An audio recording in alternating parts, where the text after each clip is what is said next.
Sarratxo mundu administrazio eta politika zientzietan lizentziaduna da, master bat egin zuen euskal nazionalismoan, eta momentu honetan doktorego tesia prestatzen ari da, eta orduan aurkeztuko digu izen luzeko beste bat, gerra iraultzailetik nazionalismo iraultzailera, nazio arazoa eta violentziaren inguruko teorizazioaren garapena, eta hasierako batean, 1998, 1998 eta 1990.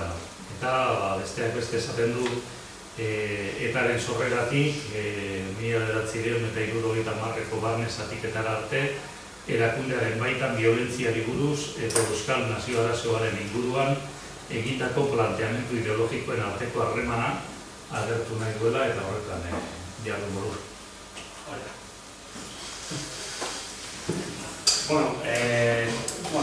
Lehenik eta izan behar dut, atzo PowerPointa sortzen demanean sintesia egitea nahiko gustatu zitzaidala, eta orain denbora ikusita sintesia gehiago gustatu jatela, baina izatuko naz, Berez, ikerkaten helburu orokorrak, berez tituluan agertzen den izango litzateke helburu orokorrak.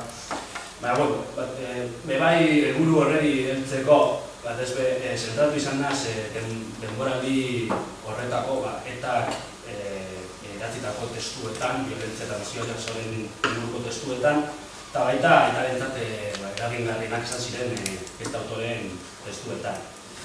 Berez, helbururik handiena izango litzateke, etak egindako nazio arazoaren inguruko teorizazioa eta violentziaren arteko harremana ia agertzea, lehendabizi, ikustea ia harreman dagoen eta baldin badago zerako harreman egon diteke.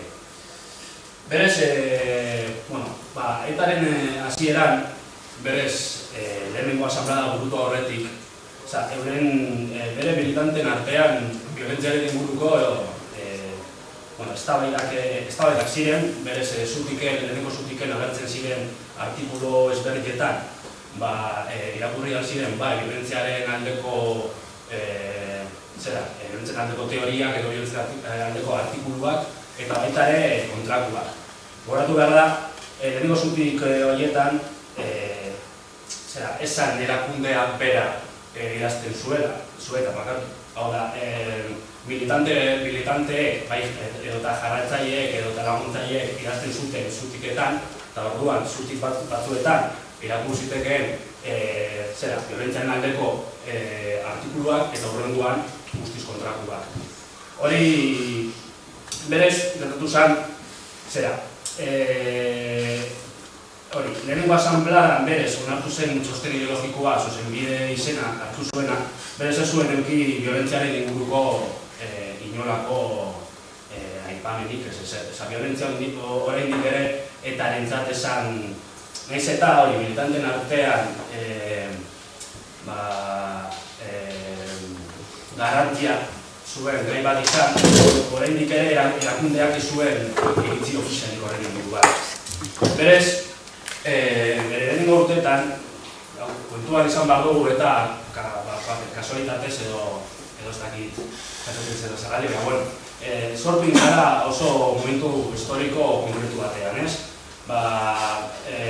urte haietan nazio askapeteko mugimenduak hirugarren munduan indarrean zeuden, batez ere Kuban, Ferian, Txinan, Vietnamen bebai, eta horrek daitan nahiez etarentzat eredu bat suposatu zuen edo eredu bat ekarri zuen, Alde batetik, etak ikusi zuen nazio arazoa azaltzeko kolonialismoan edo kolonialismoaren kontrako teorietan topatu alzuela euskal nazio arazoa azaltzeko bide berritzaile bat euskal nazionalismoaren zako. Eta baita ere, ikusi zuen praktikan, aipatu ditudan kasuetan, praktikan ere garai izan litekela eredu hori. Orduan, adibide hauen artean, bai praktikan eta baita teorian ere Franz Fanonen eta Argeliako kasuak eragin berezi izan zuen etaren gara. Finean Fanonek proposatzen zuena violentziaren inguruan elementu estrategikoa izateaz gain, elementu ideologikoa ere base. hau da, kolonizatuek violentzia erabili behar zuten pertsona moduan askatzeko ere. Herri moduan bai, baina pertsona moduan bai. Eta, zera, logika horrek, historia eragin izan zuen etarentzat, violentziaren inguruko teorizazioan jarraitzeko. Berez, jarraitzen bilbide historikoarekin, bigarren asanbladan hiru jaidura nagusi topa ziteken etarengan, indar gehien zuena, berez, lehen aipatu dugun bilotik zikoan azan, berez, jaidura antikolonialista izan zen. Eta berez, ikuspegi ideologiko hori barneratzeko Krutbirek idatzitako Baskonia liburuak oinarrizkoa izan zela esan dugu. Berez, Baskonian topatzen dugun logika nabarmenena izango nintzateke kolonialismoa, kolonialismo kontrako teori, Euskal Herrian aplikatu alzera. Berez, logika hori munduan zehaz aplikatuta zegoela, aipatu ditugun adibidetan. Kasu horietan, erabili izan zuten estrategia gerra iraultzaile izan zela, eta horren ondorioz gerra iraultzailearen bidez, violentziaren erabilpena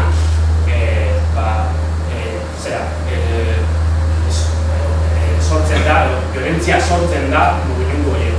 Eta berez, prozesua esan alderantzizko izan. Esan izan, etaren prozesu ideologiko esan alderantzizko izan. Esan izan, gu sortu gara erakunde gisa violentzia erabiltzeko, entzaten dugulako euskal nazionalismoak violentzia ez duelako erabiltzen, eta gu nahi dugu violentzia erabili. Eta orduan, sortu behar dugu prozesu edo sortu behar dugu ikuspegi ideologiko bat hori justifikatzeko, zan justu alderantziz, zan prozesu ideologiko bat zeinetan azkenengo puntua violentziaren erabilpena topatzen da. Orduan, etaren gerra iraultzailearen teorizazioa batez ere Baskoniaren logikan topatzen dugu bere oinarria. Bere gerra iraultzailearen teorizazioa garapena izan zuen eta ez zuen, gerra iraultzailea bere gain hartzen duenean ez du hartzen lehenengo momentutik eta guazen gerra iraultzailea aurrera eramatera. Lehenengo testu, garrantzia handiko testua, gerra iraultzailea insurrección de Euskadi testua dugu.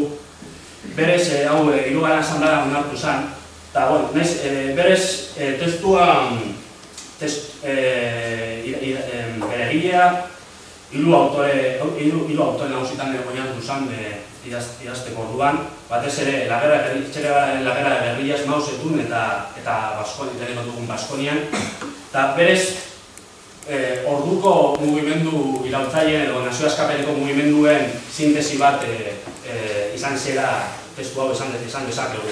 Berez, naiz eta testuan bertan aipatu Euskal Herriko baldintza objektiboetan aplikatu nahi zutela gerra iraultzailearen estrategia, nabaria da berez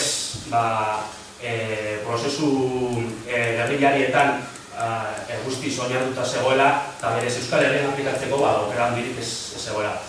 Hurrengoa, Carta a los Intelectuales idatzia dugu, bertan, Insurrección de Euskadi, gerra iraultzailearen adar militarraz hitz egiten bazan, kasu honetan, gerra iraultzailearen adar politikoaz edo ideologikoaz aritzen ziren. Bertan, gauzarik edo aspekturik nabarmenena, jerarkia paraleloen sormenaren aipamena izango litzateke. Jerarkia paralelo horiek izango lirateke, gerra iraultzailearen prozesua aurrera ematen den bitartean, Euskal Estatu paraleloaren sormenekua. Eta berez, askapen nazional eta soziala bebai, aipatzen da lehen handiz etaren testu batean, era argi baten, eta irakurriko zuet testuan horren inguruan aipatzen dena. Para ETA no existe posibilidad práctica de conseguir la liberación nacional de Euskadi si no luchamos por la socialización de la economía vasca. Y no podemos derrocar al capitalismo si la lucha no se dirige al mismo tiempo a conseguir la autodeterminación nacional del pueblo vasco. Resulta claramente que para ETA los problemas nacional y social son abstracciones de una misma realidad. Ikusten da ja, berez, arazo nazionala eta arazo sozialaren arteko lotura eta lengan indarrez sortzen dara. Urrengo testua, berez, lehen aipatu dugun, Disolución de Euskadi, Euskal baldintza objektiboetan aplikatzeko zailtasunak ikusita, baetak planteamendu realistago bat planteatu zuen honekin. Bertan, hori, gerra iraultzaile, Disolución de Euskadi planteatutako gerra iraultzailearen eskema alboratzen da, eskema berriariak alboratzen dira, eta horien ordez, ekintza errepresio, ekintzaren logika dialektikoa aukeratzen da. Logika dialektikoa horretan bi elementu dira garrantzitsuak. Alde batetik, herriaren parte hartzea eurek etak ditutako iraultza integralean, hau da, gerrilla baten edo gerrilla klasiko baten logika alboratzen da eta onartzen da herriaren parte hartzean nahitaezkoa izango dela iraultzan, baina aldi berean gutxiengo armatu baten beharra aldarrikatzen da. Hau da, gaur egun esango genukena abanguardia militararena. Pero urte batzuk beranduago eta bere garapenarekin jarraituz, hacia una estrategia revolucionaria vasca testuan, batez ere hor jauzi ideologiko bat topatzen dugu, kolonialismoaren kontrako planteamenduetatik, planteamendu antiimperialistetara egindako jauzi ideologiko bat, berez hau etaren garapen ideologikoarekin lotu behar dugu. Egia esan, aldaera hau, edo aldaera honek planteamendu ideologikoetan kritika zorrotzak jaso zituen tesi kolonialisten aldekoen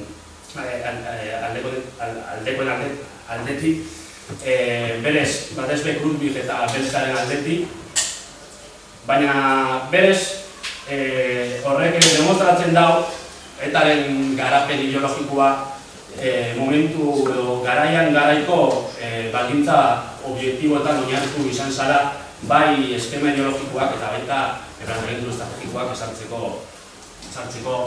orduan. Hori, hauek berez da testuen sintesia etaren gerra iraultzailearen garapenean. Bigarren terminoa, nacionalismo iraultzailea, berez, lehen esan badugu eta nazio arazoa eta violentzia, gerra iraultzailea eta kolonialismoaren kontrako teorietan batu egin bazituen ekuazio, berak ikusi zuen ekuazio horretan beste aldagai bat falta zitzaiola, aldagai sozialarena. Aldagai soziala berez ekuazio horretan sartzeko, gerra iraultzailearen ekuazioan sartzeko, nazionalismo iraultzailearen kontzeptua gehitu zuen, teorizazio horretarako oinarrizko izan zen Krugvigek idatzetako beste artikulu bat, nazionalismo revoluzionario izen zen zuena. Bertan,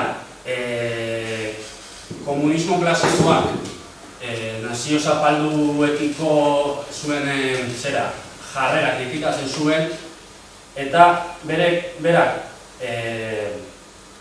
nazionalismo burgesak kritikatzen zuen fronte nazionalaren aldeko aldarria egiten zuen bertan. Hau da, alde batetik da, nazionalismo iraultzailearen kontzeptua alde batetik nazio arazoa eta arazo soziala batzeko formula ideologiko izango litzateke, eta baita ere Maok eta Faunen teoriak jarraituz fronte nazionalaren aldeko formula bat ere.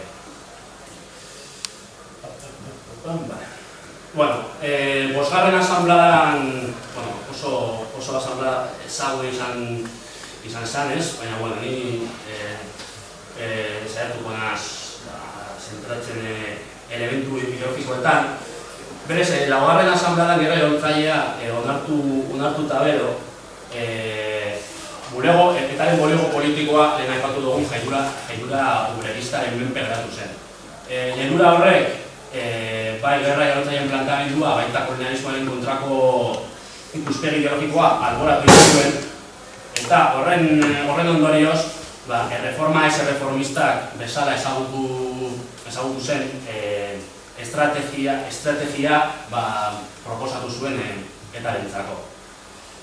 Berez, gerra iraultzailearen aldekoen aurkakotasuna demostratzeko bosgarren asambleadan alde batetik hemen agertzen diren testuetan bulego politiko hori kanpetatik kanporatzeko lehenengo analisis y kritika del nacionalismo social chauvinista aurkeztu zen, eta informe verde revisado bezala ezagututako testuan oinarrituta posiciones ideológicas aprobadas por la quinta asamblea izan zen bosgarren asambleadan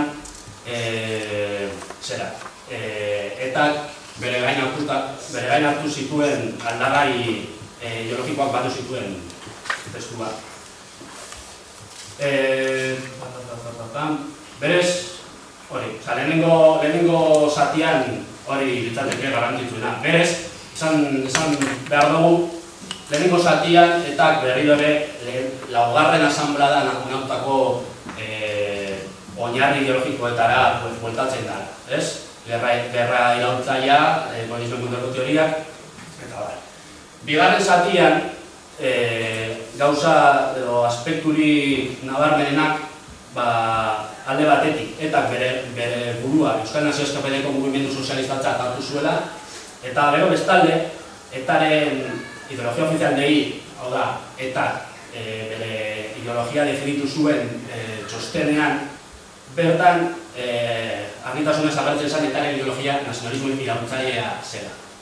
Orduan, lehen nazio arazoa eta arazo sozialaren arteko eztabaidak gitxi gora bera esan dezakegu eta formula honekin itxi zuen. Nazionalismo iraultzaileak bere gain hartzean eztabaida edo talka horiek itxi zituela. Hau, berez, bosgarren asambleatik seigarrenera, berez, hiru jaidura sortu ziren etaren baitan, Zelula Rojas eta Sexta eta bosgarrena. Hemen ikusten dugu zeintzuk izan ziren hiruren arteko ezagoztasun argienak, bai ideologikoak eta estrategikoak. Ikusten da, violentziaren auzia hiruren artean ez dela berdin hartzen, hau da, violentziaren alde kokatzen den jaidura bakarra eta bosgarrena da. Korrelazioa da, independentziaren inguruko jarrerarekin eta violentziaren ingurukoarekin, hau da, eta bosgarrenak independentziaren alde kokatzen da, eta baita ere violentziaren alde, eta Zelula Rojas adibidez, beba ikusten dugu, independentziaren kontra kokatzen dela eta violentziaren kontra bai. Eta Sextaren inguruan, zarantzasko jarreran kokatzen zan hasikeran, eta horrelago kontrakotasuna diazi zuen akitara dugu. Eta, pizkat ondorio orokorrak botatzeko orduak, derustez pizkat formula honekin uler dezakegu eta nazio arazo eta violentziaren arteko logika aplikatu zuen, ez? Ale batetik, irekin horre agertzen da izango litzateke eremu ideologikoa, violentziaren inguruko eremu ideologiko horretan bi aldagai izango lirateke eragingarrenak, alde batetik nazio arazoaren interpretazio ideologikoa, eta lehen kasuan kolonialismoaren kontrako ideologiarekin edo teorierekin aplikatu zuena, eta gero bestalde kanpo eragina, hau da, lehen epatu duguna, munduan zehar nazio eskapedaiko mugimenduek logika hori erabiltzen dute eta gainera estrategia moduan gerra iraultzailea da violentziarekin aurrera eramaten dute euren proiektua, orduan horrek eragina dauka eremu ideologikoan. Baina gero, eremu estrategikoan bi aldagaietaz gain, lehen aipatu ditugu, hemen kultura nazionala jarri dut, baina izango lirateke baldintza lekuko baldintza objektiboa. Hau da, erakunde bat edo mugimendu bat egon daiteke violentziaren alde eremu ideologikoan, baina lekuan lekuko baldintza objektiboak ikusita, agian estrategikoki bere horren aurka joka daiteke. Eta bueno, haren azkeiago losotuko. Venga, galdera bakarra.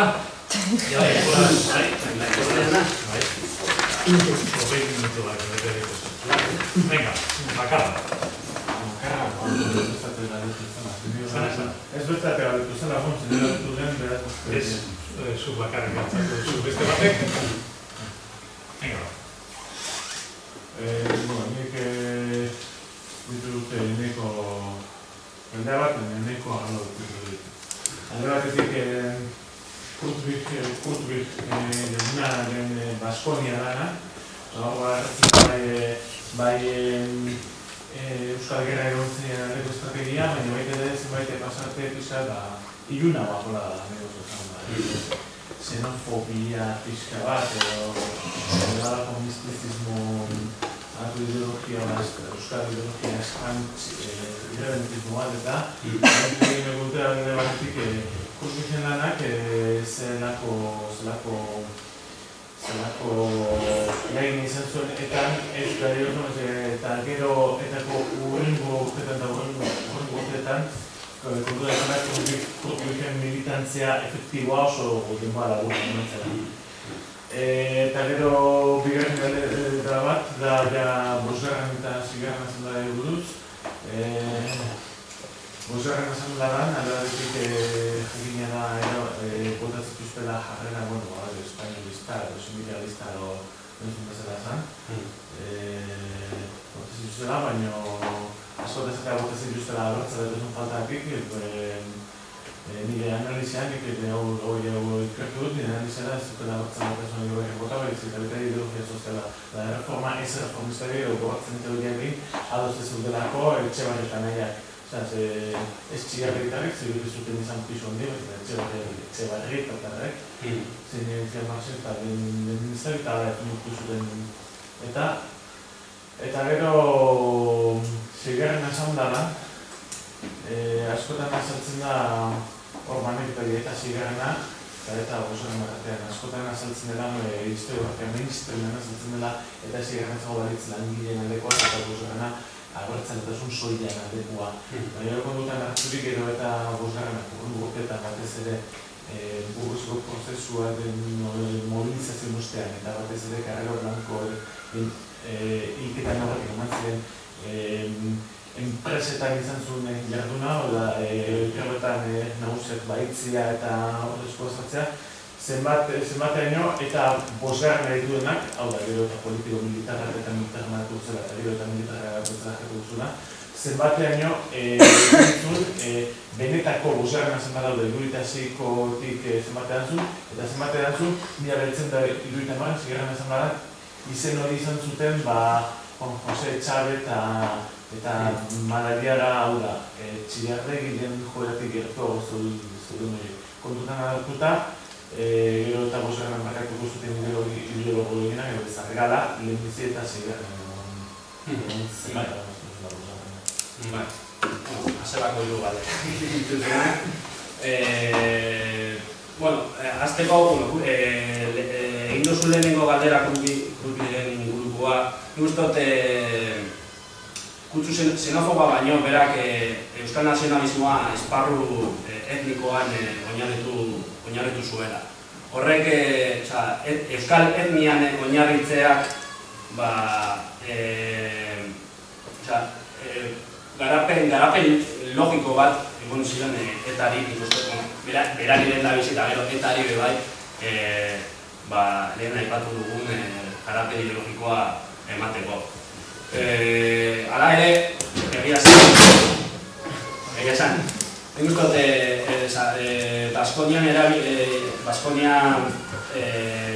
Baskoniako kapituluetan esandakoa, nik uste dut etarengan eragin berezia izan zuen bi kapitulu, ez? Batez ere, Belika kapitulua aipatzen dana, batez ere, Insurrección de Euskadin aplikatu zana, eta gero etnikan esandakoa. Bestelakoetan, bai noski baietz, baina nik uste dut eragingarriena izan ziren zatiak biak izan zirela.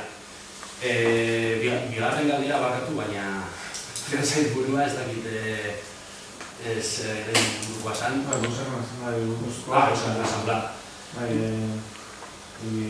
Jarra sindikalista. Bai, hor, bueno, berez, nik uste, bosgarren asamblean gertatu izan zena zen, nik uste dut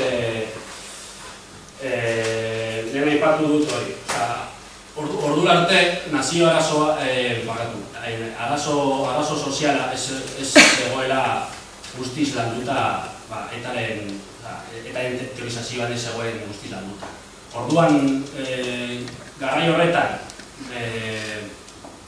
bigarren asanbladatik, jairura obreristaren eraginez, eta kontuan hartuta bulego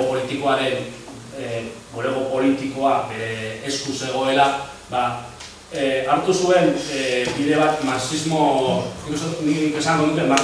ortodoxotik joan nahi izan zuela, nazio arazoa eta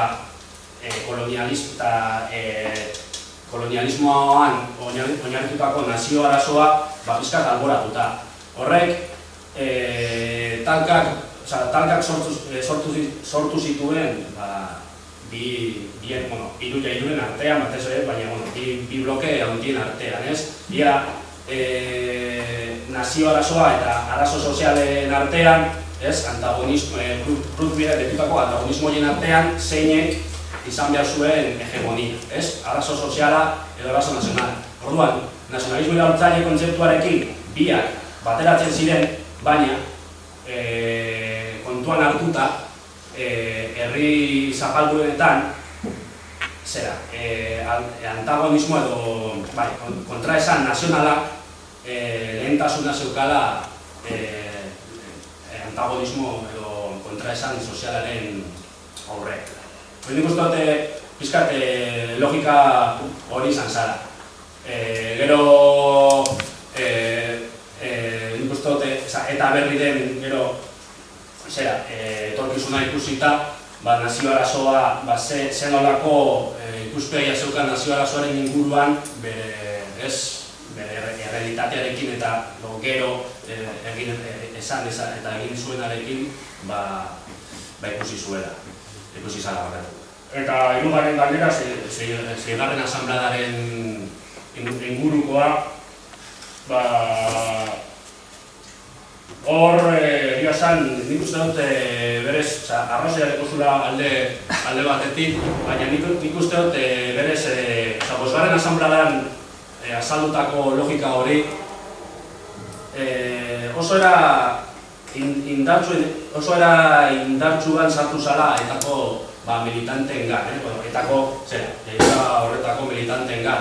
Eta orduan, berez, adibidez, eta zestak eta independentzia nazionalaren kontra edo zalantzan jartzen duenean independentziaren baliagarritasuna edo aukera bera, horrek bultzatzen du bosgarren asanbladako oinarrizko elementuak berriro ere indartzea.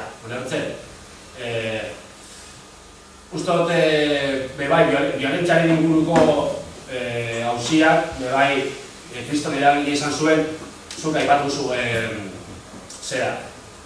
Juan Jose Txaberen eragina, eta hori Juan Jose Txaberen eragina violentziaren ingurukoa argi izan zen. Berak violentziaren aldekoa zen, eta punto, ez? Eta garai horretan, justo, bera adar militarreko edo fronte militarreko arduradun izanik, argi dago bere eragina zentzu horretatik joan zela. Baina bera adibidez Krugvig edo Beltzaren kritika nagusienak izan ziren, batez ere, kolonialismoaren ikuspegi ideologikotik aldentzen zelako eta zestaren plantamendua. Nik uste dut hor, batu zirala elementu ezberdinak, eta baina guztiak ikusi zuten amankomuneko leku bat, bosgarren saudadako plantamendu.